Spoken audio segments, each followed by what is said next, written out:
तो बेटा 12वीं प्रॉपर्टी कर रहे हैं, ठीक है। तो heading ढालो property number 12। Property number 12, ठीक है। तो इसके अंदर हमें दो फॉर्मूले पढ़ने हैं और दोनों के दोनों टू टेंजेंट इनवर्स एक्स के फॉर्मूले पढ़ने हैं, ठीक है। एक एक करके देखते हैं। तो सबसे पहले हमें टू टेंजेंट इनवर्स एक्स का साइन के रूप में फॉर्मूला पढ़ना है। जो पिछली प्रॉपर्टी थी उसमें हमने टू टेंजेंट इनवर्स एक्स का टेंजेंट के रूप में फॉर्मूला पढ़ा था, है ना।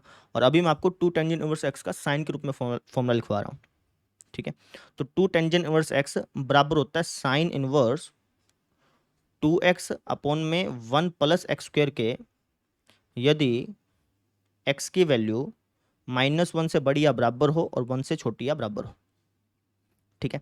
और ऐसे ही टू टेंजेंट इनवर्स एक्स बराबर होता है pi minus sine inverse 2x upon में 1 प्लस एक्स स्क्वायर के, यदि x की वैल्यू हमारी ग्रेटर देन 1 हो, ठीक है। आप चाहें तो बराबर का निशान यहाँ पे लगा लें, चाहे यहाँ पे लगा लें, उससे कोई फर्क नहीं पड़ता, दोनों ही मान्य होंगे, ठीक है।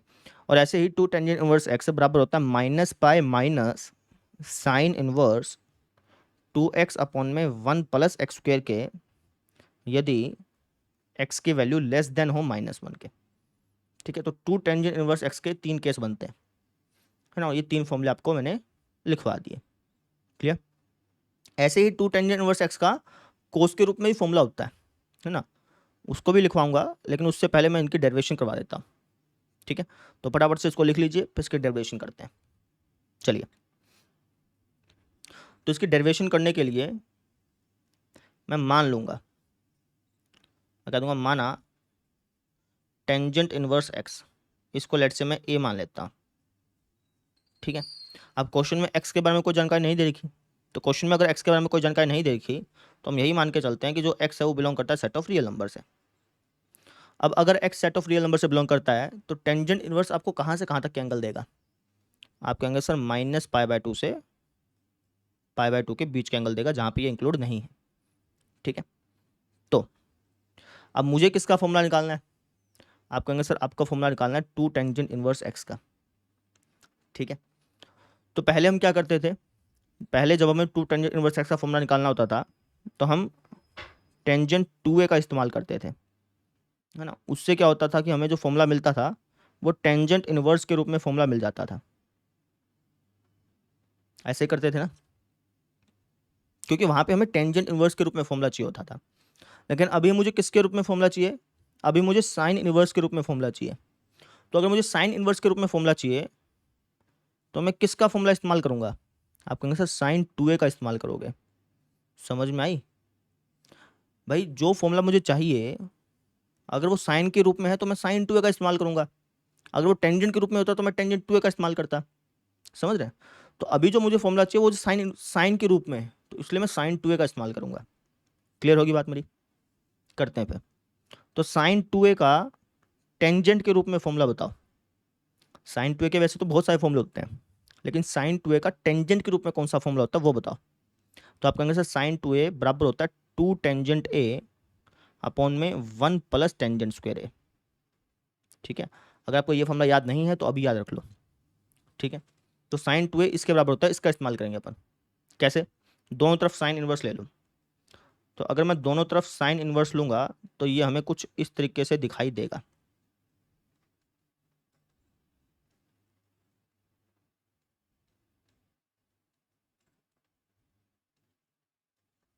ठीक है, इसको मिटा देता हूं एक बार मैं।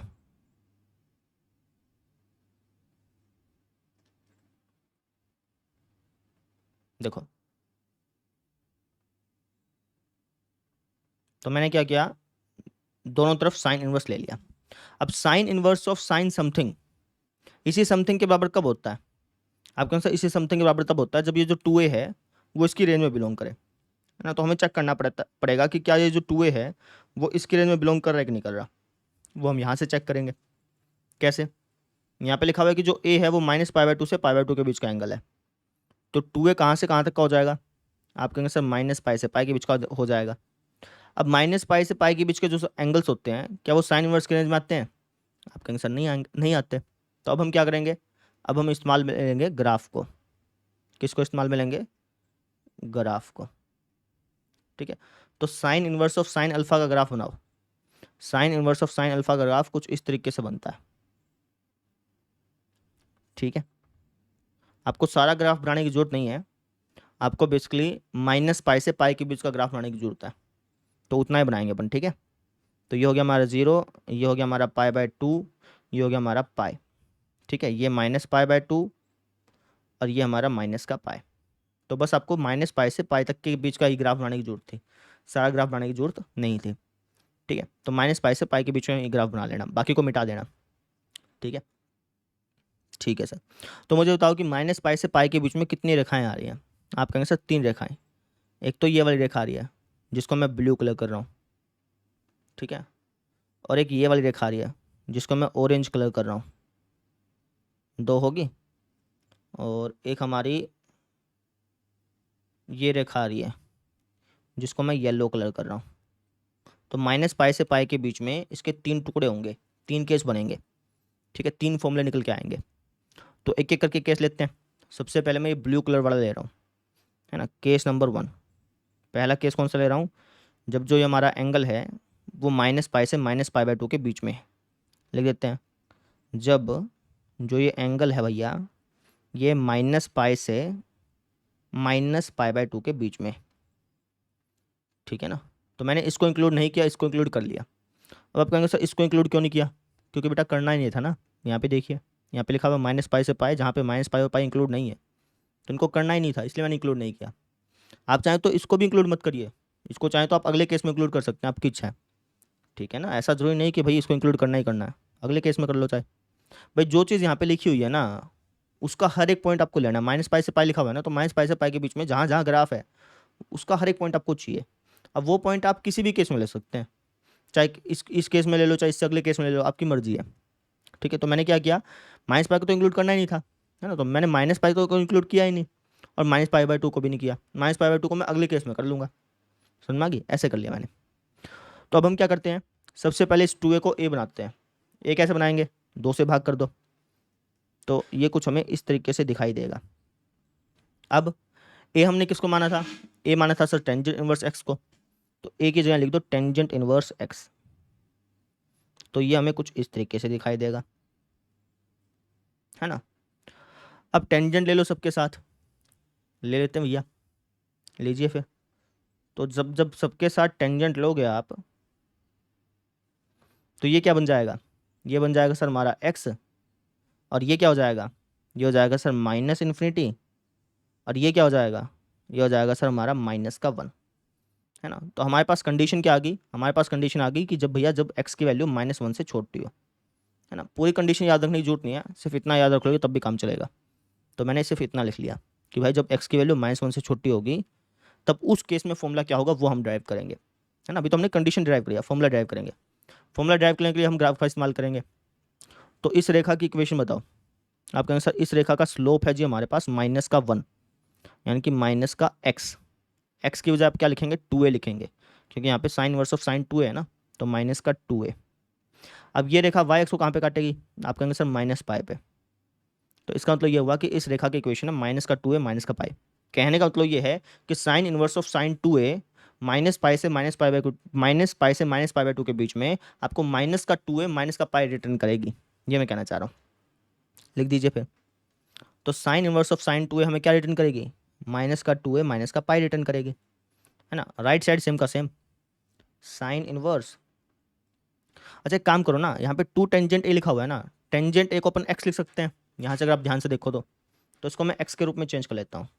तो साइन इनवर्स 2x अपॉन में 1 + x² ऐसा हो गया, है ना। तो अभी मुझे 2a को अकेला छोड़ना है, तो उसके लिए मुझे यहाँ पे माइनस कॉमन लेना पड़ेगा, फिर माइनस को वहाँ पे भेजना पड़ेगा, फिर पाई को वहाँ पे भेजना पड़ेगा। तो जब आप इसको सॉल्व करोगे ना तो ये कुछ ऐसा निकल के आएगा, 2 टेंजेंट इनवर्स x बराबर साइन इनवर्स नहीं बेटा, ये माइनस माइनस भी तो लगेंगे, ये बराबर आ जाएगा आपका, ये पाई वहाँ पे चल जाएगा, यानी कि माइनस का pi minus sine inverse 2x upon में 1 + x², ऐसा आ जाएगा। ठीक है, तो यहाँ से हमारे पास फॉर्मूला बन के आ गया। फॉर्मूला क्या आ गया कि भैया 2 टेंजेंट इनवर्स x बराबर होता है minus pi minus sine inverse 2x upon में 1 + x² के, और ये बराबर तभी होता है जब हमारा x की वैल्यू 1 से छोटी हो। लिख देना, यदि x की वैल्यू क्या हो, -1 से छोटी हो, 1 से नहीं, -1 से छोटी हो, तो ये फॉर्मूला आपका यहाँ से बन के आया। समझ में आई? ये जो आपका फॉर्मूला था ना बेटा, इसकी डेरिवेशन मैंने करा दी। अब जब आप केस 2 और केस 3 लोगे ना, अभी तो मैंने केस 1 लिया है, जब आप केस 2 और केस 3 लोगे तो आपके ये दो फॉर्मूले भी आ जाएंगे। ये जो दो फॉर्मूले बचे हो ना, ये भी आपके निकल जाएंगे। ठीक है, तो वीडियो पॉज करो और केस 2 को और केस 3 को अपने आप निकाल लो। निकालो, शाबाश। केस 2 और केस 3 को आप अपने आप निकालिए, निकल जाएंगे। बिल्कुल इसी तरीके से करना। ठीक है, तो इस तरीके से हमारे पास 2 टेंजेंट इनवर्स एक्स के साइन इनवर्स के रूप में फॉर्मूले आ जाएंगे। क्लियर? तो इस तरीके से करना था। अभी मैं आपको 2 टेंजेंट इनवर्स एक्स का कोस के रूप में फॉर्मूला बताता हूँ। ठीक है, देखिए 2 टेंजेंट इनवर्स एक्स बराबर होता है cos inverse 1 minus x square upon में 1 प्लस एक्स स्क्वायर। ठीक है, और ये तभी बराबर होता है जब जो आपकी एक्स की वैल्यू है वो 0 या 0 से बड़ी हो और इन्फिनिटी से छोटी हो। ठीक है, और 2 टेंजेंट इनवर्स एक्स बराबर होता है minus cos inverse 1 minus x square upon में 1 प्लस एक्स स्क्वायर, यदि आपकी जो एक्स की वैल्यू है वो आपकी माइनस इन्फिनिटी से बड़ी हो और 0 से छोटी हो। अब जो ये बराबर का निशान है ना, चाहे तो आप यहाँ पे लगा लो, चाहे आप यहाँ पे लगा लो, आपकी मर्जी है, जैसा आपको सूट करे वैसा आप कर सकते हो। ठीक है, मैंने दूसरे केस में लगा लिया। समझ में आई मेरी बात? तो ये दो फॉर्मूले हैं भैया। ठीक है, अब जैसे यहाँ पे मैं लिखा कि भाई जब एक्स की वैल्यू 0 से बड़ी हो और इन्फिनिटी से छोटी हो। अब इतना बड़ा लिखने के बजाय सिर्फ आप इतना ही लिख सकते थे कि भैया जब एक्स की वैल्यू 0 से बड़ी हो, और यहाँ पे आप कह सकते थे जब एक्स की वैल्यू 0 से छोटी हो। ठीक है, आपकी मर्जी, आप जैसा लिखना चाहें वैसे लिख सकते हैं, ऐसे लिख लो चाहे ऐसे लिख लो। ठीक है, तो 2 टेंजेंट इनवर्स एक्स के कोस इनवर्स के रूप में ये दो फॉर्मूले। क्लियर? अब मैं इनकी डेरिवेशन करा देता हूँ। ठीक है, वैसे डेरिवेशन आप खुद ब खुद कर सकते हैं, बहुत आसान है, वो आपको पता भी चल गया होगी कैसे करनी है ना? तो डेरिवेशन करने के लिए हम क्या करेंगे, हम मान लेंगे, हम कहेंगे माना टेंजेंट इनवर्स एक्स, इसको लेट से मैं ए मान लेता हूँ। अब क्वेश्चन में एक्स के बारे में कोई जानकारी नहीं दे रखी। अब एक्स के बारे में अगर कोई जानकारी नहीं दे रखी तो इसका मतलब ये है कि जो एक्स है वो बिलोंग करता है सेट ऑफ रियल नंबर से। अब अगर x set of real number से बिलोंग करता है तो टेंजेंट इनवर्स हमें कहाँ से कहाँ तक के एंगल देगा? आप कहेंगे सर टेंजेंट इनवर्स आपको -π/2 से π/2 के बीच के एंगल देगा। तो ये चीज़ आपने लिख दी। क्लियर? अब देखिए, मुझे फॉर्मूला निकालना है किसका? 2 टेंजेंट इनवर्स एक्स का। तो पहले हम क्या करते थे, टेंजेंट 2 थीटा का इस्तेमाल करते थे। क्यों टेंजेंट 2 थीटा का इस्तेमाल करते थे? क्योंकि हमें टेंजेंट इनवर्स के रूप में फॉर्मूला चाहिए था। लेकिन अब की बार जो मुझे फॉर्मूला चाहिए वो कोस इनवर्स के रूप में चाहिए। तो कोस इनवर्स के रूप में अगर मुझे फॉर्मूला चाहिए तो मैं किसका इस्तेमाल करूँगा? मैं इस्तेमाल करूँगा कोस 2 थीटा का। कोस 2 थीटा के वैसे तो बहुत सारे फॉर्मूले हैं, 3 फॉर्मूले तो आपको याद भी होंगे। और कोस 2 थीटा का एक टेंजेंट के रूप में फॉर्मूला होता है, वो मैं आपको लिखवाने जा रहा हूँ। वो होता है हमारा 1 minus tangent square theta upon में 1 प्लस टेंजेंट स्क्वायर थीटा। इसका इस्तेमाल करेंगे। बस एक चीज़ आप ध्यान रखें कि यहाँ पे आप थीटा मत लिख दें मेरे जैसे, क्योंकि यहाँ पे हमने इसको ए के बराबर माना है ना, तो कोस 2a का इस्तेमाल करेंगे बेसिकली। ठीक है, यहाँ पे थीटा के बजाय 2a लिख देना, है ना? जहाँ पे थीटा वहाँ पे a लिख देना। तो कुछ ऐसा हो गया, इसका इस्तेमाल करने जा रहा हूँ। तो इसको कैसे सोल्व करूँगा? दोनों तरफ कोस इनवर्स ले लेते हैं, तो ये हमें कुछ इस तरीके से दिखाई देगा।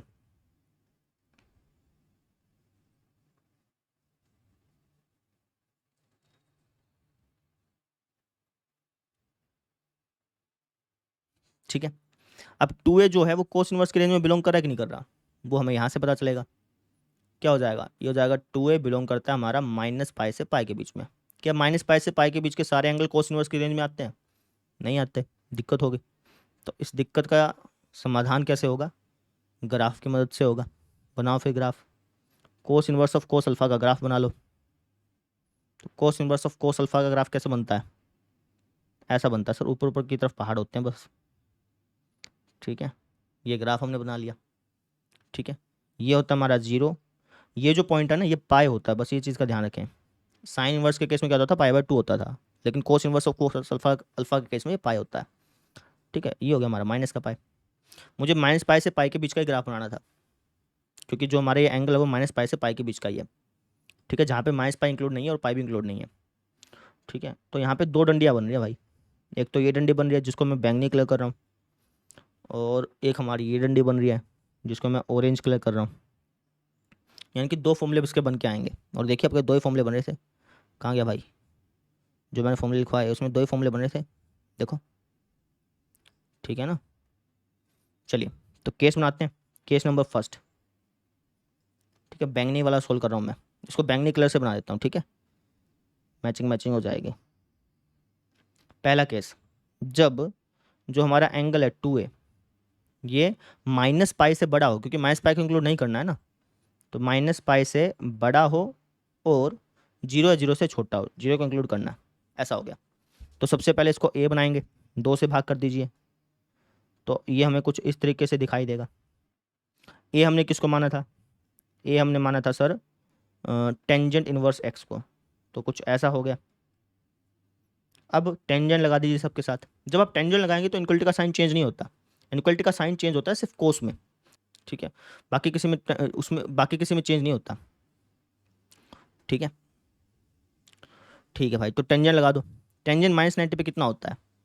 ये होता है सर माइनस इन्फिनिटी, और ये हो जाएगा हमारा एक्स। टेंजेंट जीरो पे कितना होता है? टेंजेंट जीरो पे होता है सर जीरो। तो ये कुछ ऐसा बन के आ गया है ना। अब ये यानी कि कंडीशन हमारे पास क्या आ गई कि जब एक्स की वैल्यू जीरो जीरो से छोटी हो, ये कंडीशन बन के आ गई। अब कंडीशन तो बन गई, इसका फॉर्मूला कौन बनाएगा? फॉर्मूला भी हम ही बनाएंगे। तो इसकी इक्वेशन बताओ भाई, इस लाइन की। आप कहेंगे इसका स्लोप है -1, यानी कि y इक्वल टू माइनस, यहाँ पर अगर x होता तो यहाँ पे मैं माइनस एक्स लिखता। अब यहाँ पे 2a है तो यहाँ पे 2a लिखना पड़ेगा। तो इसकी इक्वेशन होगी y इक्वल टू माइनस का 2a, है ना। y x को कहाँ पे काट रहा है? जीरो पे काट रहा है, तो और कुछ लिखने की जरूरत नहीं है। कहने का मतलब ये है कि cos inverse of cos 2a आपको माइनस पाई से जीरो के बीच में माइनस का 2a रिटर्न करेगा, तो लिख दो। तो इसका मतलब ये हुआ कि cos inverse of cos 2a हमें क्या रिटर्न करेगा? माइनस का 2a रिटर्न करेगा। एक ही जगह क्या लिख सकता हूँ? एक ही जगह लिख सकते हो सर जी आप टेंजेंट इनवर्स एक्स। ठीक है, तो कुछ ऐसा हो गया, बराबर हो जाएगा cos inverse 1 minus tangent square है ना, तो इसको लिख सकते हैं 1 माइनस एक्स स्क्वायर अपॉन में 1 प्लस एक्स स्क्वायर। तो कुछ ऐसा हो गया। ठीक है, तो माइनस को उस तरफ शिफ्ट कर दीजिए आप। जब आप माइनस को उस तरफ शिफ्ट करेंगे, है ना, उस तरफ शिफ्ट करने का मतलब क्या है कि दोनों तरफ माइनस से भाग कर दो, माइनस एक से भाग कर दो, ऐसे समझ लो। तो कुछ ऐसा दिखाई देगा आपको। तो 2 टेंजेंट इनवर्स एक्स इसके बराबर होता है यदि, कंडीशन पे ध्यान देना, ये तभी बराबर होगा जब एक्स की वैल्यू जीरो जीरो से छोटी हो। ठीक है, तो फॉर्मूला हमारा यहाँ से बन के आया। समझ में आई? क्लियर है मामला? तो फॉर्मूला यहाँ से बन के आया बेटा। ठीक है, अच्छा सर। अब अगर मैं केस 2 लेता तो वहाँ से हमारे पास दूसरा फॉर्मूला आ जाता। ये जो दूसरा फॉर्मूला है ना, अभी तो कौन सा फॉर्मूला बन के आया? ये वाला। ठीक है, केस 2 लूँगा तो ये फॉर्मूला बन के आ जाएगा। तो केस 2 आप वीडियो पोस्ट करके खुद ब खुद लीजिए, मैं नहीं लूँगा। ठीक है, तो इस तरीके से आपकी इस चैप्टर की सारी प्रॉपर्टीज़ हो गई कंप्लीट, है ना। अब आप कह सकते हैं कि सर जो हमारी 9वीं 10वीं 11वीं 12वीं ये जो प्रॉपर्टी हैं, इनके फॉर्मूले याद कैसे रखें सर? इनको याद रखने का दिक्कत है इसमें, है ना, थोड़ा समस्या है। फॉर्मूले बहुत ज़्यादा हो गए, याद कैसे रखें? बेटा फॉर्मूले याद होते हैं जब आप क्वेश्चन सोल्व करते हैं, है ना। अभी मैं 9वीं 10वीं 11वीं 12वीं, ये 9वीं क्यों, 10वीं 11वीं 12वीं, जो ये 3 प्रॉपर्टियाँ मैंने करवाई है ना, इनसे संबंधित प्रश्न कराता हूँ मैं आपको। जब आप प्रश्न देखेंगे, एग्जाम्पल्स देखेंगे और क्वेश्चन खुद ब खुद सोल्व करेंगे डीपीपी के, तो आप यकीन मानिए सारे के सारे फॉर्मूले आपको चुटकियों में याद हो जाएंगे, है ना। ये फॉर्मूले ऐसे याद नहीं होते कि भाई आपने कॉपी पेन निकाली और ऐसे रटते रहे, है ना। ऐसे भी याद हो जाते हैं कई बार, लेकिन जब तक आप क्वेश्चंस नहीं करते तब तक आपके दिमाग में फिट नहीं होता ये। ठीक है, तो अभी मैं आपको क्वेश्चंस करवाता हूँ। क्वेश्चंस आप देखिए, जो क्वेश्चन आपको लगे कि यार खुद कर सकते हैं, वीडियो पोस्ट करके खुद ट्राई करिए, है ना। और उसके बाद आपको सारे के सारे फॉर्मूले भी याद हो जाएंगे और सारी चीज़ आपको समझ में भी आ जाएंगे। ठीक है, चलिए क्वेश्चन करते हैं।